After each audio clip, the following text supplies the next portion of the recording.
Okay, so the last two the Yeshurim we had, last two classes, we spoke about the prohibitions, it seems, which you find in the Gemara, to teach girls Torah. And it seems that they were very strong in forbidding the teaching Torah to girls. And yet, nowadays, we certainly teach girls Torah, a lot of Torah. So what happened? So, beginning around the time World War I, you see this article here, of its Chaim statement on teaching Torah to girls in Kutei Halachos, literary and historical context. The beginning around this after World War I, there are many schools established in Eastern Europe for girls, also for boys, but for girls. And the reason, one of the main reasons this happened is because the people in Eastern Europe who did not have connection before to Western Europe now came in contact with them because Germany conquered large parts of Eastern Europe. And the German Jews had already, under Rav Shimshon Hirsch and others, instituted educational systems for girls, Orthodox educational systems, which were pretty successful. Now, this influence now spread to areas which the Germans conquered in World War I, and they started founding schools for girls in those areas. So at first, they just founded the schools. They didn't actually try and find the justification for the schools. But then afterwards, they started to try and say, okay, based on all the statements which Chazal made, which seem to indicate that girls should not have schools established them. So why did we establish the schools? So as you see here on the screen, in late 1922, the Assembly of the Agudas Rabbanim Poland issued a series of calls upon its members that included the following: to educate the daughters in the spirit of Yiddishkeit and to learn with them from their early childhood some words of Torah and Musar, and commensurate, meaning on the same level with their age, to continue to learn them obligations in such a manner that when they reach the age of marriage, they will easily accept the obligations pertaining to the purity of the daughters of Israel. And the members are obliged to establish in their towns this purpose a special school for young women. Now, this is a major leap forward because, again, till now, till the Second World War, and this is First World War, and this is just 4 years after the First World War was over, it was not assumed that girls should go to school for anything. And yet here was a call that girls should actually go to school to learn Torah and Musar, right? And also to understand, evidently, the halachos, which they had to know when they got married. So this is the first public declaration that women should be taught Torah of some sort. So, continuing on, so the Chavetz Chaim made his statement in his sefer called Likutei Halachos. Likutei Halachos is a sefer which Chavetz Chaim wrote on Gemara. It's not specifically about women learning Torah in any way, shape, or form. It's about Gemaras which are about korbanos, and which therefore don't have as many halachic svarim written as could be written. So therefore, Chavetz Chaim was writing on korbanos, especially since he was a Kohen, and he wanted the Beis Hamikdash to be rebuilt and the avoda with korbanos to be restored. So he wrote the sefer on Likutei Halachos, and it was also published in 1922. And here they talk about how they know what's published then, and then here the Chavetz Chaim says in Likutei Halachos the Sota Daf Lamed 11a Yud Aleph Aleph. They translate it as follows. As it says, whoever teaches his daughter Torah teaches her tiflus. They're obviously not translating that word for some reason, but we said it's like romantic literature. Right? You thought actual tiflus? What do you mean? It's not actual tiflus. They're teaching Torah. Rather, it is as if he teaches her tiflus. Herbo says, what is Rabbi Eliezer's reason? It is written, I, wisdom, dwell with cunning.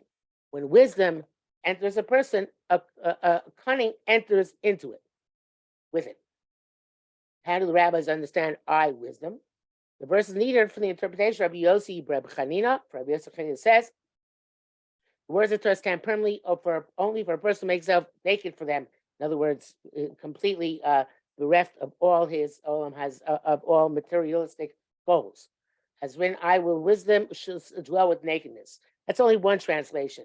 The word, we'll go to that translation for now. In any event, the reason Rebbe Eliezer is not thereby rejected, and halacha is according to a statement. So if that's the case, halacha is Rabbi Eliezer. So then, how can we teach girls Torah? Because it says that it's like teaching tiflus.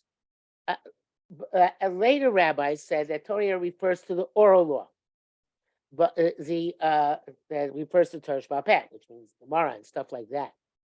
But even though the written Torah should not be taught to one's daughter ab initio, means it's preferable not to teach her, teaching her written law is not as if one teaches her tiflus. And women are obligated to learn from the oral Torah the laws that pertain to them. Okay, so what the Chofetz Chaim seems to be saying here is not such a huge heter to teach girls Torah, but he's saying, listen, it's not. Maybe we shouldn't teach them Gemara because it's kam lame bito Torah kilum lamda tiflus, but we can teach them Torah shbiksav. We teach them Tanakh, and it would be preferable not to teach them Tanakh. We could avoid it, but it's not teaching them tiflus. And then he says, and women are supposed to learn anyway, even Torah Sheba'al Peh, the laws that we pertain to women, which is most halachas, which apply to men, apply to women. There are very few which don't, relatively speaking. So therefore, women would be obligated, to learn all the laws that apply to them. So the Chofetz Chaim continues, okay, and this is in a note which he writes there on the bottom of the page. It seems that all this, the admonition not to teach written Torah ab initio to women, ab initio translates to lechatchila in Hebrew. Lechatchila means preferably not to teach them, applies to previous times, when everyone dwelled in the place of his fathers, and the paternal tradition was very strong for each person to behave in the way that his fathers had tread. As the verse says, ask your father and he will tell you. Then we could say that a woman should not learn Torah, but should rely for conduct on her upright fathers. But now, on account of our many sins, the paternal tradition has weakened considerably, and it's common that one does not dwell in one's father's location at all. And particularly for those women who have accustomed themselves to learn to write and speak the language of the nations, it is certainly a great mitzvah to teach them Chumash, and also Nevi'im and Ksuvim, and the Musar lessons of Chazal, such as Tractate Avos, and Menorah Samora, which is a classic Musar Sefer from the Rishonim, and the like, in order that our holy faith be confirmed for them. For otherwise, they are liable to stray completely from the way of the Lord and to transgress all the foundations of the religion, God forbid. So, many people say that the Beis Yaakov movement is founded on these words of the Chofetz Chaim. The Chofetz Chaim is saying what was good enough for previous generations doesn't work anymore. Perhaps once upon a time, it was good enough for a girl to learn at home from her father, and I assume also from her mother, the way to conduct herself in life. But now it doesn't work anymore, especially with girls who have a secular education. So if girls have a secular education and they don't have a Torah education, so the secular education is going to be have a very big impact on them, and they're going to become thoughtful people, and they won't have a corresponding Torah education in order to think deeply, not just in secular subjects, but also in Torah. So therefore, the Chofetz Chaim says, you know what, today, whatever was preferable in the past is no longer preferable anymore. Today we have to teach them all the things which we need in order to compete and in order to deal with the secular studies, which they're going to study anyway. So it's a fascinating approach to the Chofetz Chaim. The Chofetz Chaim also says that in his time, women stopped keeping the halachos which have to do with women because they have been raised in their free-thinking ways from their youth. This is from a different book which he wrote. When they attended schools, became wiser in their own eyes than their predecessors, to the extent that they feel shame in observing the laws of Torah according to the laws of Moses and Israel, and particularly a matter they consider to be beyond the boundaries of modesty. So Chofetz Chaim says, you know what, again, this idea that girls are attending schools and becoming wise in their own eyes requires us to do something to explain what Torah is about and why they should still keep Torah, even though they're very educated people. So therefore, Chavetz Chaim is again saying that we didn't say here what we have to do. He was wrote in 1905, many years before he wrote the same which you saw above, which was written in 1922. But by 1905, he's talking about the problem. By the time 1922 comes around, he's talking about the solution. And the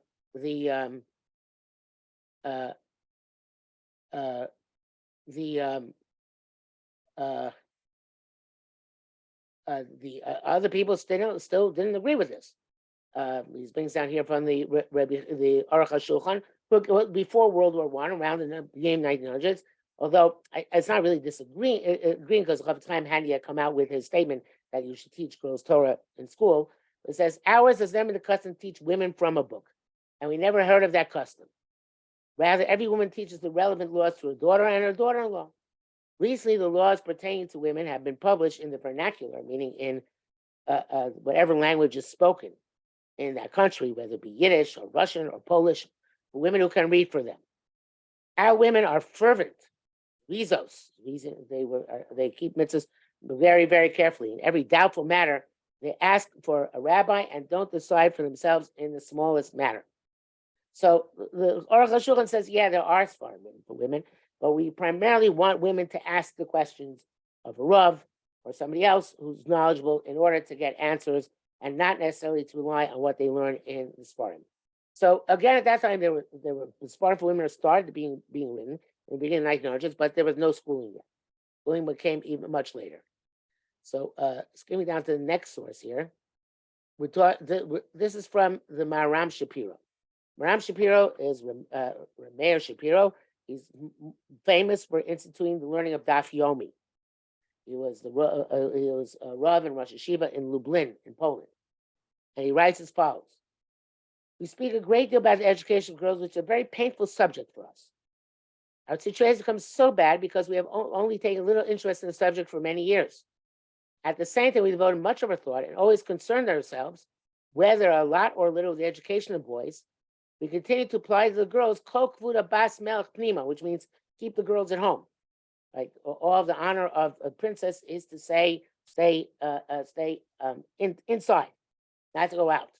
As in earlier times, when a Jewish daughter did not come into contact and connections with the marketplace and public sphere, with the currents of the time that oppose Yadus.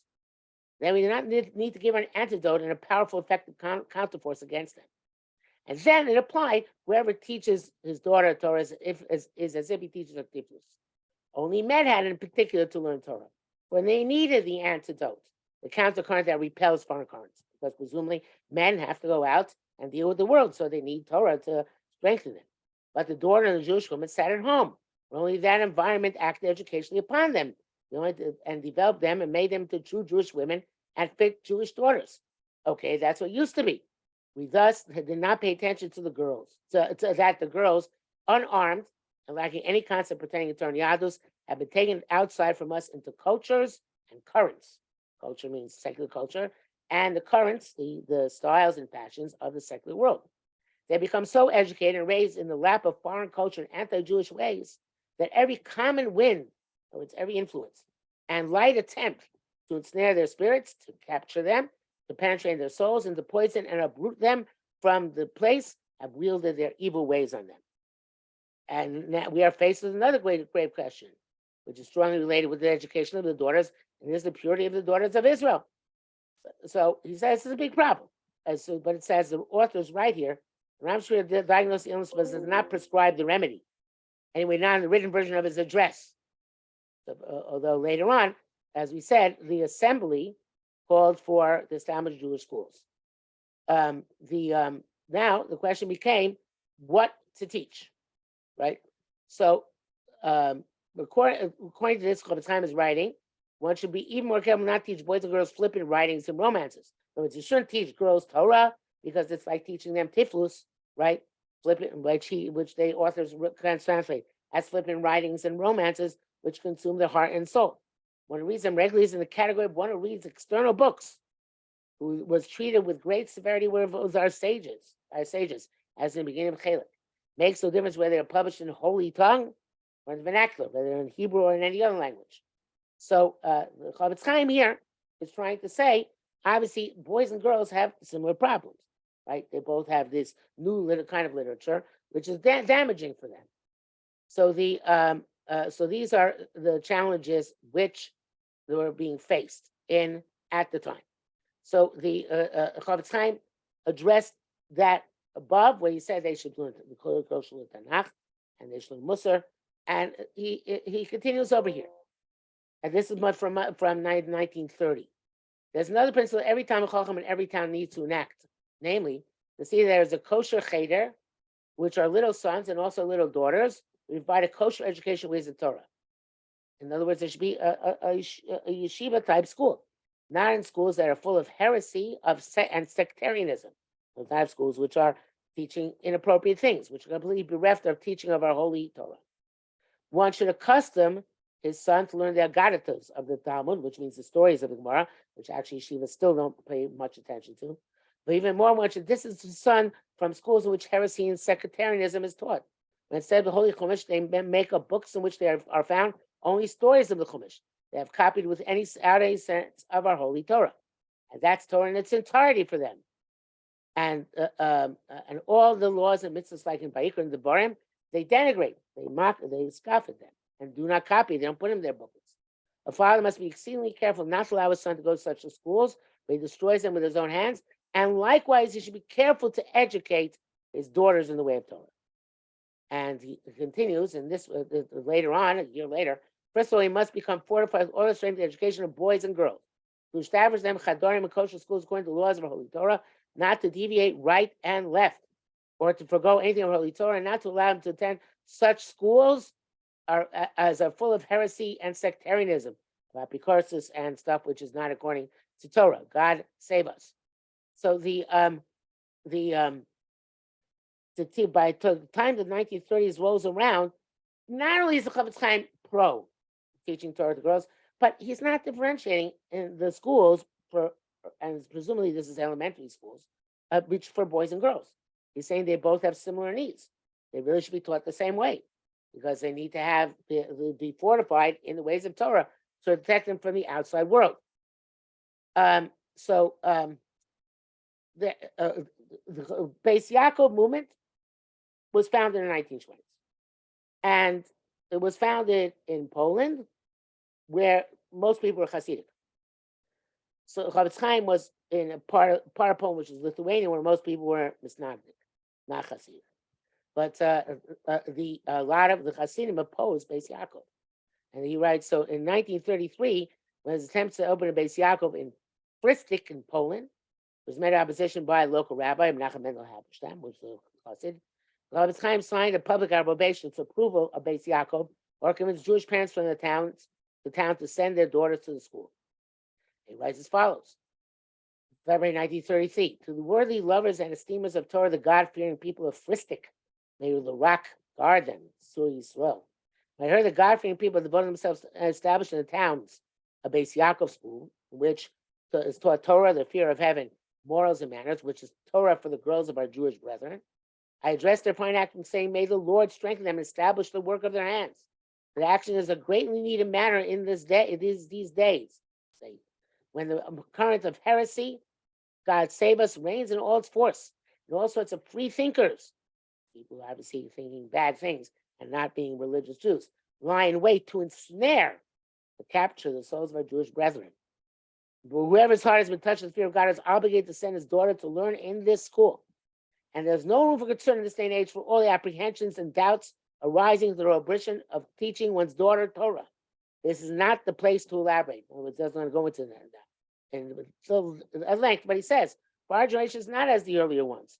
For in previous generations, each Jewish house had a paternal father and maternal mother's tradition to walk in the ways of Torah and religion, to read Senorena, which was a book on Chumash written especially for women every Shabbos. But this is not the case due to our many sins in our generation. That we must strive to increase schools such as these and to save everything we are possibly capable of saving. So Chavetz Chaim is coming and saying, clearly, whatever Chazal said doesn't apply in our day and age. What it meant time of Chazal is a very interesting discussion. But nowadays, we simply can't have it anymore because the girls are different now than they were at the time of Chazal for most of Jewish history. for most of the history of the world in general, girls were not educated. As we know, schools for girls were a very, very recent thing. Probably the first ones that started, first formal schools in the 1800s. So therefore, the Chavetz Chaim is saying things have changed since then. We can't rely on what Chazal tell us because the nature of girls has changed.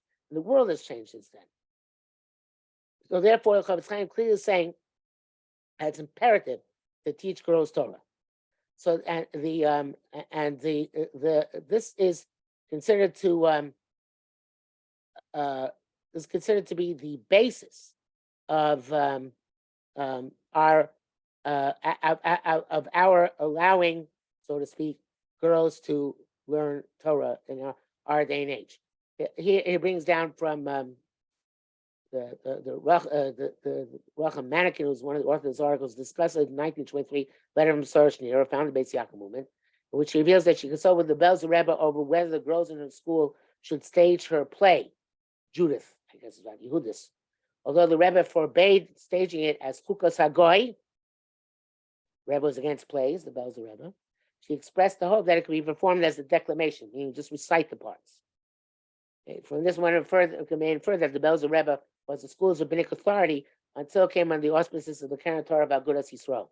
So even the Belzer Rebbe seems to have agreed in his day and age. The Belzer has always been pretty far ahead in educational trends, that there should be education for girls. It's interesting because in Belz, like many other Hasidic schools, they don't actually teach girls Gemara, Chumash out of a Chumash. Many Hasidic schools, they only teach girls Chumash out of photocopies. So the teacher has to photocopy the pages and then teach out of photocopies. So I think that the Belzer Rebbe, I don't think he approved totally the Beis Yaakov curriculum, because the Beis Yaakov, they learn Chumash out of a Chumash.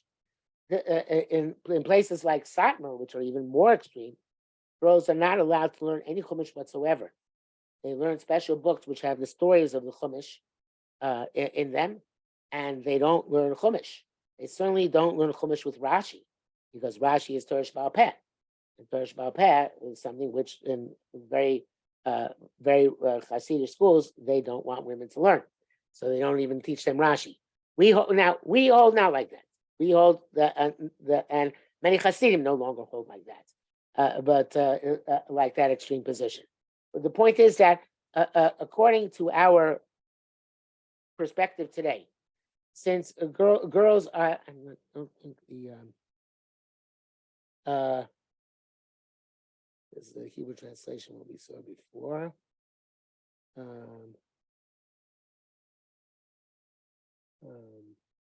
Yeah, these are all the Hebrew translations. Okay, so the schools which are founded for girls were in Eastern Europe, and in Lithuania, and Poland, the Yavne movement in Lithuania, the Beis Yaakov movement in Poland, and of course the schools in Germany for girls, all taught Torah on a high level.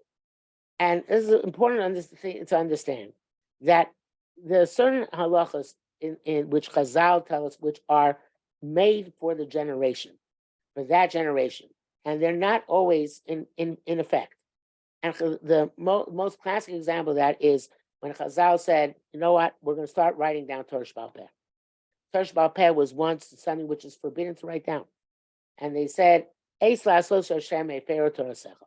A time has come to do for Hashem, even if it means bending the rules a bit. Perhaps till now we were able to have this ideal situation, what is ideal for that time, not to write down Torah Sheba'al Peh, people who should memorize it. But now people's memories are weak. They can't memorize that much anymore. If we could make people memorize things are going to be lost. So everybody said you're allowed to write down Torah. Now it's interesting. Now, once Chazal said you're allowed to write down Torah, so the question, let's say a person has a great memory. Is he allowed to write down Torah? Because is not allowed to, because he has good memory. So there's Reb Nosson Adler, who's the Rebbe of the Chasam Sofer, says that if you have a great memory, and he said he had a great memory, you can't write down Torah. You can't write it down because you don't need the leniency which Chazal gave to write down Torah. If you have a great memory, I don't need to do it. So he only wrote for himself like little codes when necessary to remind himself, but didn't write full length sentences. But most other sources, including Reb Tzadok Kohen of Lublin, who's one of the great Hasidic rabbis of the 19th century, say no. Once Chazal allowed us to write down Torah Sheba'al Peh, it becomes a mitzvah to write down Torah Sheba'al Peh. So it's something which was once considered to be usur. Once Chazal said it's mutter, it becomes part of the mitzvah of learning Torah and an extension of that in a positive way. That now one should learn to teach, to write down Torah and publish Sfarim as much as possible. And that's basically what the world does. Very few people follow Reb Nosson Adler, if anybody, in our day and age. People have always regard publishing Sfarim as a big mitzvah after the heter was given to write Torah down. The same thing is true about education for girls. Education for girls, at one point, perhaps there were deficits to it. For whatever reason, girls were not intellectual, they weren't thinking, they weren't out in the world, they weren't sophisticated. So therefore, perhaps it was like teaching them tiflis. But now we see the things have changed. And once it changed, because the situation of girls in the world changed and became necessary, as the Chafetz Chaim and others say, to change the curriculum and to change the education for girls, it becomes a big mitzvah to teach girls Torah. Now, what Torah girls are supposed to learn, then that becomes an issue of what we perceive is going to make girls have an equal intellectual experience in learning Torah to the experience in secular studies.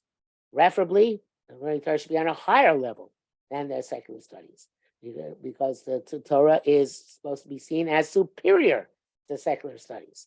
So therefore, in the Beis Yaakov movement and the Avner movement, and other movements, they made learning Torah on a high level, something which was basic part of the curriculum, and is a basic part of the curriculum to this day in any institution that teaches girls. Now that's what we teach. But besides that, all the things we said are when teaching a girl Torah, teaching women Torah. But a girl or a woman on her own who wants to learn, there are no restrictions and no reservations. All of the question was chinuch, because if you teach some girls Torah, teach a lot of girls Torah, perhaps some people will won't be appropriate for them, and therefore it's going to mess things up. But if somebody on their own, if some girl or some woman on their own wants to learn Torah of a specific kind, there's absolutely no reason why they can't. And somebody who sees that there's a girl of that sort who actually is of an intellectual bent and has Yira Shamayim, then they should teach them whatever those girls want to learn. And of course, so there are limits, right? We don't teach Kabbalah to girls or boys unless they're very, very special. But the idea is that, again, even if it's like teaching tiflus, that's only if you teach it to people who are not special in their desire to want to learn it. It's like when you force them to learn it. But if somebody wants to learn on their own, so then for sure you're allowed to teach them Torah. So it comes out like this: that in terms of educating girls in our day and age, we educate girls almost the same way we educate boys. You see that was what they used to do in Eastern Europe in most of the schools. In the terms of and that was because if you're going to have a secular education, of course you need to have a better Torah education. And then there's another aspect, which is even things which we don't teach in schools. If a girl or woman on their own wants to volunteer, wants to learn these things, they can seek out somebody who can teach them those things, because they are not part of the people who are afraid that teaching the Torah is like teaching them tiflus. Okay, we're going to stop here for tonight. And those of you who are coming to the summer shurim, Mir Hashem, we're going to pick up in 2 weeks. We're going to learn about matters of emunah, why we believe and what we believe and why we should believe it. And I don't see you during the summer. Have a great summer. And those of you who can come back next year in the fall to learn again, love to see you. Okay, take care. And Amir Hashem. Thank you. Okay, bye-bye.